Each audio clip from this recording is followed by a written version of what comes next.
Santri-santri harus juga paham benar tentang YouTuber itu. Siapa yang berbicara itu harus dipilih ulama ini, ulama ini. Oh jelas mondoknya di sini, sanad keilmuannya jelas. Akhirnya kemudian dia harus beristighfar 70.000 kali itu.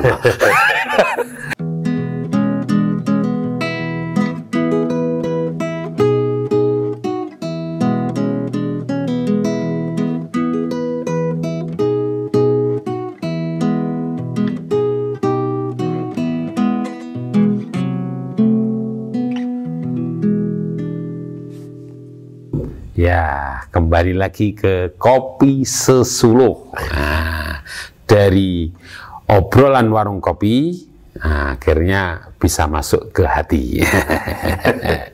Oke. Begini Pak Dokter, jadi kita lanjut pada season ketiga ini. Ini menjadi closing bagi pertemuan kita menyambut Hari Santri Nasional. Tapi tentunya ada pertanyaan tadi itu.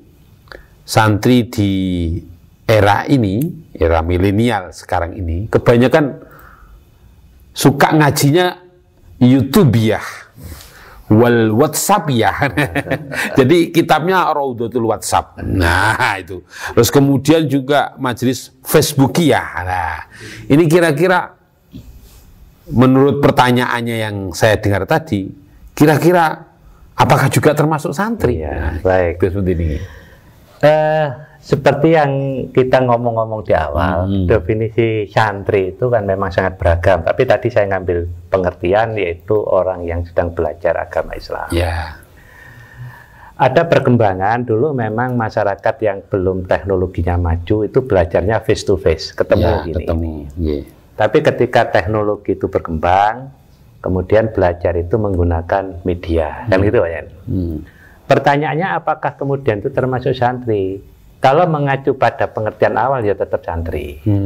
Tapi yang harus dicermati itu adalah jangan sampai melalui belajar yang menggunakan media online, bah Google itu menjadi gagal paham.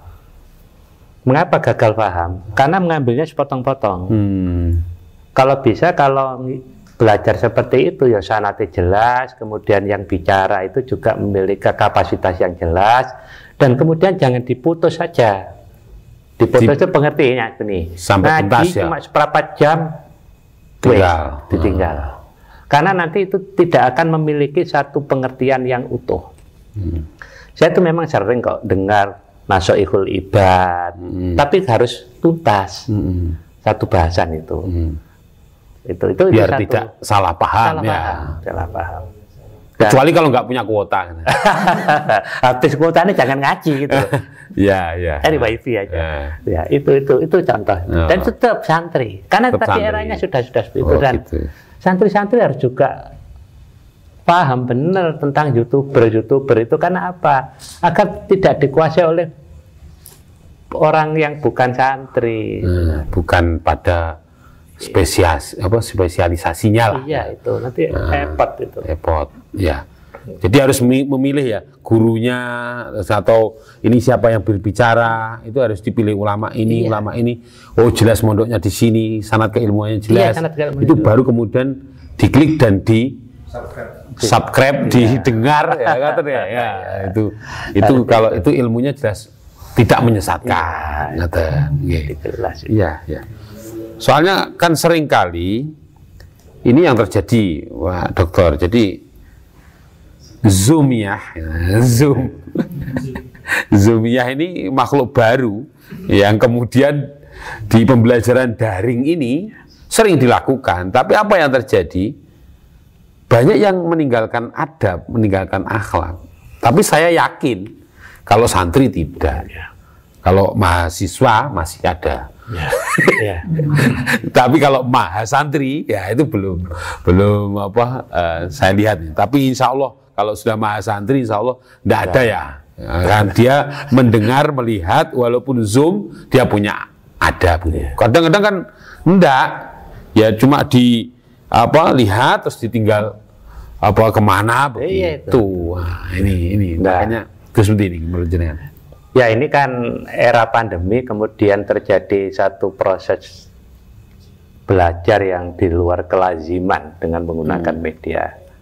Nah, tadi saya katakan di santri itu nilai kemandirian. Di santri juga kan ada unsur kejujuran. Unsur kejujuran, betul. Nah, kejujuran itu sekarang hal yang sangat dibutuhkan dalam tradisi perdagangan online, belajar online. Nah, kalau kita misalkan ngajar pakai Google Meet apa menggunakan Zoom, diurip notok terus ditinggal turu, kan ya repot, gak karu-karuan itu. Jadi mau dihidupkan di online apa, di on kan untuk kameranya, khawatir pulsanya nyedap banyak kan. Nah, ini kemudian nilai-nilai kejujuran itu kan dibutuhkan untuk itu. Ya, jadi konsletnya di situ. Kalau kemudian santri ternyata tidak jujur, tapi insya Allah kalau santri kan jujur. Dan perdagangan online itu kan menuntut kejujuran. Tapi harus diingat, sekarang terjadi public distrust. Jadi ketidakpercayaan, ketidakjujuran publik itu sudah mulai menggejala. Mengapa? Coba lihat hoax itu.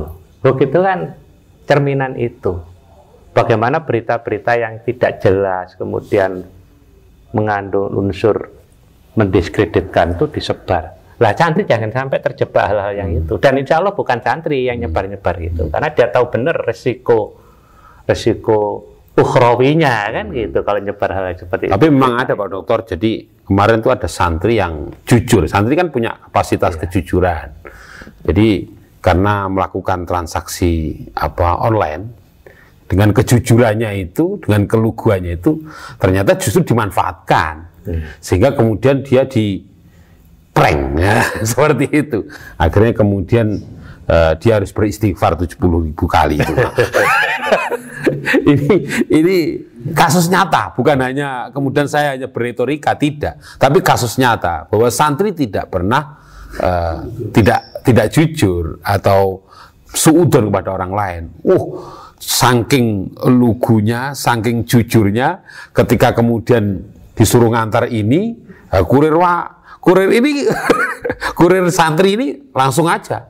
Nah, ternyata kejujuran itu yang mengakibatkan juga dimanfaatkan oleh orang lain.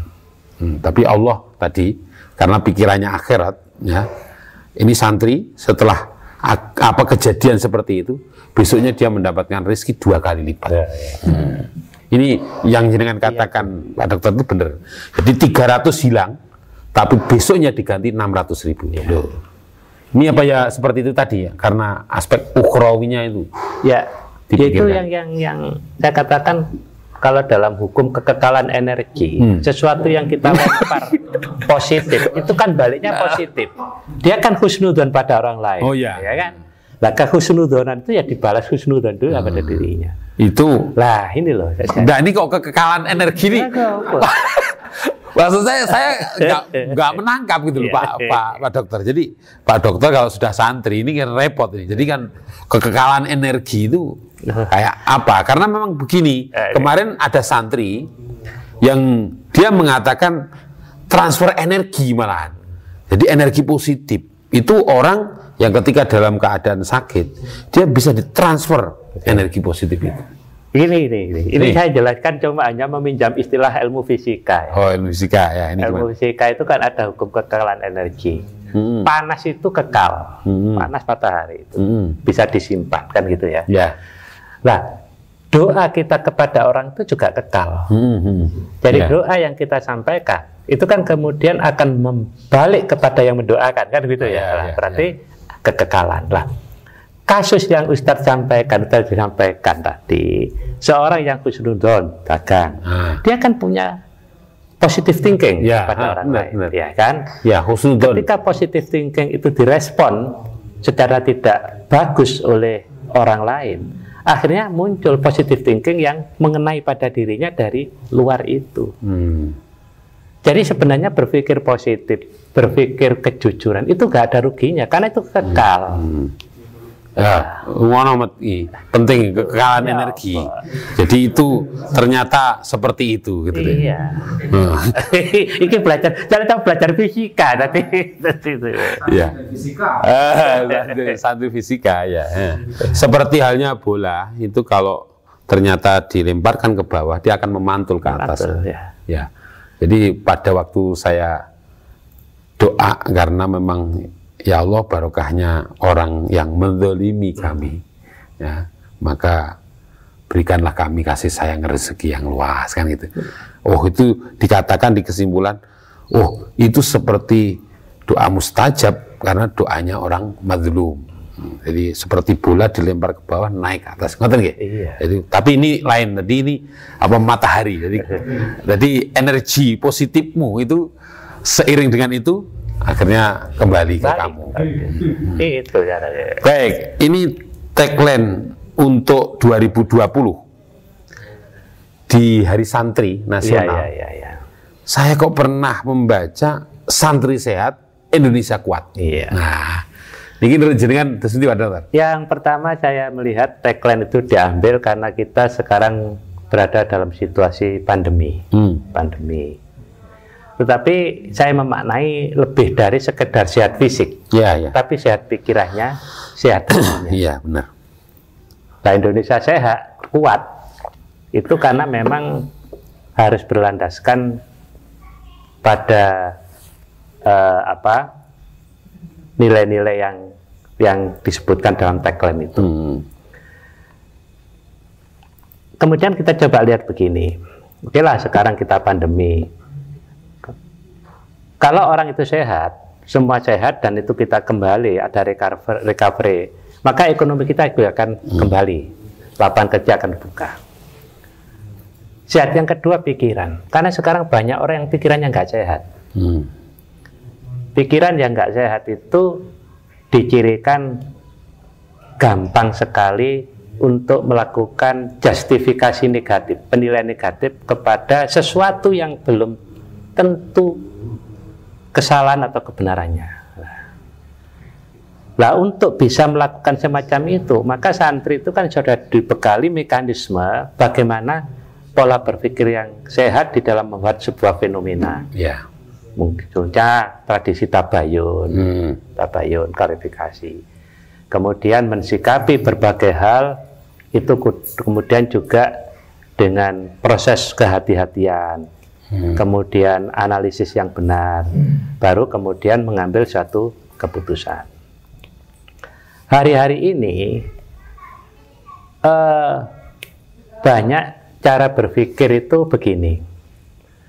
Cara berpikir yang melihat sesuatu yang nyeleneh itu dianggap sebagai sesuatu yang layak diekspos. Coba sekarang lihat media mainstream di kita itu kan kadang antar satu orang dengan orang lain di ruang publik saling menghujat. Itu kan nggak sehat cara berpikir itu. Debat berlebihan. Iya, kan nggak bisa. Mengapa sih kita tidak mencari satu titik temu, tapi kemudian kita memblow up? Saya kira orang santri kan tidak pernah melakukan tradisi yang semacam itu. Jadi kita tetap dinamika berpikir ada, mencari solusi atas permasalahan yang ada, tapi tetap dalam kerangka cara berpikir yang benar, berakhlak, yang itu. Ya. Nah, itu yang kita butuhkan memang hari-hari ini ya. Jadi biar sehat, dohir wa batinan. Cara pikir sehat. Nah, itu yang diambil jadi tagline itu. Akhirnya menjadi Indonesia kuat. Kuat itu. Kalau santri itu sehat, dohir, batin, Indonesia kuat. Karena memang elemen terbesar kan santri. Santri kalau dalam pengertian ini kan secara umum orang Islam, secara khusus kan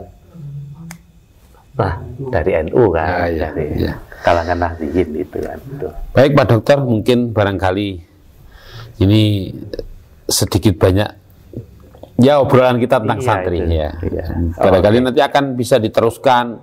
Kalau Pak Dokter keinginannya, harapannya ingin ngobrol tentang apa lagi ke depan itu? Saya ingin ngalir saja lah. Saya kalau kepingin bicara tentang bagaimana nilai-nilai Islam itu, nilai-nilai Islam dalam membangun budaya organisasi, organization culture. Oh gitu. Jadi budaya. Karena soalnya kemarin kan kita bicara di sini tentang Mbah Yai Munasir. Saya teringat betul beliau sosok yang menjadi inspirator buat anak-anak muda, dan dengan jelaskan sudah luar biasa itu memotivasi teman-teman muda. Lalu kemudian kedua kalinya ini tentang Hari Santri ya. Mungkin kehadiran yang ketiga kalinya nanti tentunya juga yang berbeda, karena memang ini setelah ini akan ada perbincangan tentang filsafat pendidikan Islam. Jadi jangan siapkan aja nih, jadi apa organisasi, ya nanti kita ngomong ngalir kayaknya. Ngalir saja, ngintir. Mungkin itu, dan mudah-mudahan menjadi perbincangan yang manfaat. Amin. Dan tentunya santri sehat lahir batin, dan insya Allah santri dengan sehat lahir batin Indonesia akan menjadi kuat. Kita doakan menjadi baldatun thayyibatun wa rabbun ghafur. Amin. Wassalamualaikum warahmatullahi wabarakatuh. Waalaikumsalam.